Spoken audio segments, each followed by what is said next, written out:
Добрый вечер. Ваша велюровая шапочка опять с вами.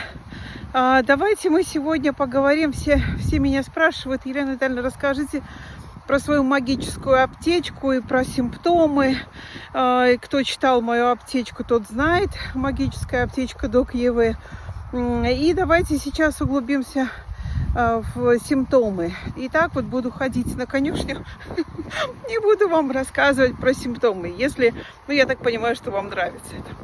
Да, по комментариям, по благодарностям я понимаю, что нравится. Мне тоже, с удовольствием. Да, тогда поехали. Смотрите, давайте мы сегодня рассмотрим кашель. И что же с ним делать? И с каким кашлем что нужно делать? Сразу могу сказать, чтобы вы прям вот на первых секундах, минутах видео запомнили. Если кашель, не кашлять. Пожалуйста, вот когда мы хотим чихнуть, что мы делаем? Мы делаем вот так, да? То есть зажимаем переносицу. Да, с кашлем такое редко случается. Редко так можно нивелировать рефлекс кашля, но нивелировать четко мы можем, если мы не кашляем. Просто закроем ротик и глубоко подышим. И самое главное, успокоимся. Если же это ребенок, тогда на ребенка нужно смотреть добрыми, ласковыми, да, не без страха глазами, чтобы дитё успокоилось, и тоже сказать: мой родной, давай мы не будем кашлять. Тетя Лена сказала не кашлять, давай мы хоп, да, замочком закроем ротик, чтобы у нас не выскочил язычок. Да, давай не будем кашлять. И что нужно сделать? Подышать, пойти спокойно, опять-таки выйти на балкон, открыть доступ, дать доступ свежего воздуха, погулять, дать какую-то, да, супер игрушку ребенку, чтобы он отвлекся. Это самое-самое главное. Я имею в виду спокойствие ваше, спокойствие ребенка, самое главное, когда идет вот такая вот нервно-рефлекторная дуга. Да, кашлевой толчок. С кашлем почему кашель нужно тормозить? Потому что кашлевой центр расположен в продолговатом мозге. Рядом с кашлевым центром, это два целующихся центра, рядом с кашлевым расположен центр рвотный.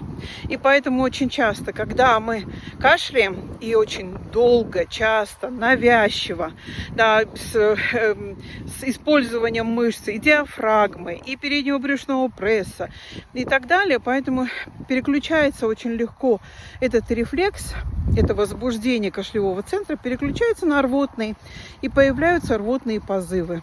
И это еще больше травмирует вашу психику ребенка, потому что он смотрит на вас, а вы в панике. Идет рвота. А если ребенок недавно покушал, то рвота фонтаном. И это еще хуже, это страшно. Это неприятно, страшно и так далее.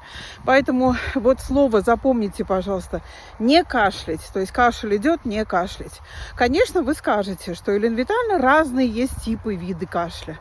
Безусловно. Вот запомните, что навязчивый кашель, сухой навязчивый кашель, это просто раз, молнию закрыли замочком, да, зубки закрыли, чтобы язычок не выскочил, так сказали ребенку и себе, и все, и не кашляем. Если же это кашель продуктивный, да, кашель с отхождением мокроты, да, обычно это утром бывает при воспалении носоглотки, то тогда вот такой вот, вы видите, что мокрота есть, то тогда этот кашель мы наоборот стимулируем.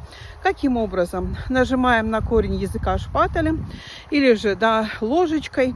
В крайнем случае бывает, что так, что ничего нет под рукой, тогда пальцем, но осторожно, чтобы ребенок не прикусил, тогда какую-то салфетку или бинт намотали на палец и сказали: ну-ка давай выкашляем всех лягушек, квакушек, чтобы они нам не мешали. Обязательно с прибаутками для ребенка, обязательно. Каждая ваша манипуляция и навык, они должны быть с прибаутками, они должны быть с улыбкой, они должны быть без страха, и тогда все будет хорошо. И нажали на корень языка. Ребенок, конечно же, вы вызвали рвоту. Постарше дети, но вы должны детям сказать, что сейчас будет рвота. Не бойся, зато мы всю гадость откашляем и вырвем. Так что, может быть, вы спровоцируете и тошноту, и рвоту, и срыгивание. Поэтому такой рефлекс, такой навык нужно использовать только перед едой и перед сном. Чтобы это не случилось потом после еды.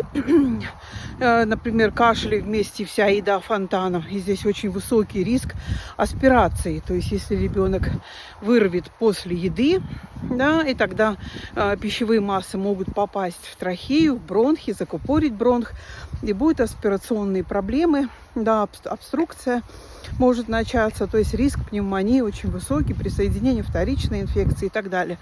Вы спросите меня, какие же препараты применять при разных кашлях. Проспан, да, это хороший препарат. Потом можете эуфилин, если в аптечку положить. Но, безусловно, по назначению доктора, безусловно, с изучением противопоказаний, взаимодействия препарата. Вы можете, у кого есть капли сальбутамола, сальбубронх, это в Европе есть такой препарат, это капельная форма. Помимо этого, конечно, наш любимый всеми мукалтин, только свежий, как я всегда говорю. Свежесть его проверяется, когда вы его бросаете в теплую водичку или чай, он шипит. Это значит, все отлично. Препарат свежий, вы можете его использовать. Все это есть у меня в Телеграме. По-моему, даже в альманахах это есть. Магическая аптечка Дук ЕВ, так она и называется. Вы можете все это почитать. Почему, вы спросите, Елена Натальевна, почему же вот возникает кашель? Ну, я всегда говорю, что причины, помните, да, две, внешняя и внутренняя причина. Да, снаружи внешняя причина, это, не дай бог, ребенок поперхнулся, или же есть эксудат, это уже вторичная, но все равно она внешняя причина. Ну, а внутренняя причина, это, конечно же, инфекция.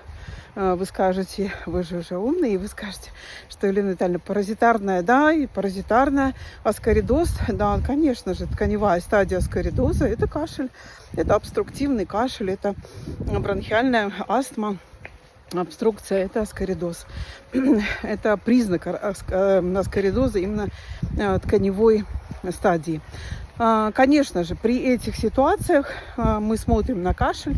Какой кашель? Если это кашель спастический, если это кашель круп, да, как круп начинается, тяжело, ребенок, да, боится. И я могу 100% сказать, что страх – это 80%, практически 90% создаст еще хуже условия для крупа. Да? То есть круп будет, если будет страх. Если страха не будет, и мама очень быстро и оперативно сказала ребенку, да, если он взрослый, конечно, понимает, не кашлять, или ребенка отвлекла, или ребенка, если ребенок это получилось это во сне, да, то тогда ребенка нужно будет поднять тихонечко, не без резких движений. Я вас умоляю, не трясите ребенка как грушу, не паникуйте, не кричите. Да, выгодное, удобное положение организовать себе и ему. Да, постараться открыть окошко и прохладный воздух пустить, да, дать ему сосочку, может быть, с каким-нибудь, да, куда-нибудь макнуть то, что он любит, но только не еду, и не давать пить, да, а иначе вы вызовете, да, рвоту, и можете, вот то, что я сказала, может случиться риск аспирации, это очень опасно. Помимо крупа, помимо обструкции, да, вот эти свистящие дыхания, мне часто говорят, Елена Витальевна, ну что делать со свистящим дыханием? Ребенок как музыка. Да, если грудная клетка как музыкальная шкатулка, тогда однозначно, если вы слышите такие хрипы, конечно, да, переведите сухой кашель во влажный, проспан, мукалтин. Всегда эти препараты нужно давать до 4 часов, до 5 часов дня, вечера, да, чтобы не было такого, что вы дали эти препараты на ночь, все они разжижили, и ночью ребенок захлебнулся этими слизью, мокротой и так далее. Поэтому вы это делаете в течение дня, и потом откашливаете его через час. Препарат действует через буквально 20, 30, 40 минут. И потом просто его откашляли, как я сказала. На корень языка нажали и ребенка откашляли. Ну, пожалуй, все про кашель. Если есть какие-то еще вопросы, или что-то мы с вами, такой ветер, или что-то мы с вами еще не проговорили, я с удовольствием отвечу, поэтому пишите, пишите мне сюда, в YouTube, и пишите в Telegram. Я вас обнимаю. Пока-пока. Хорошего вечера всем.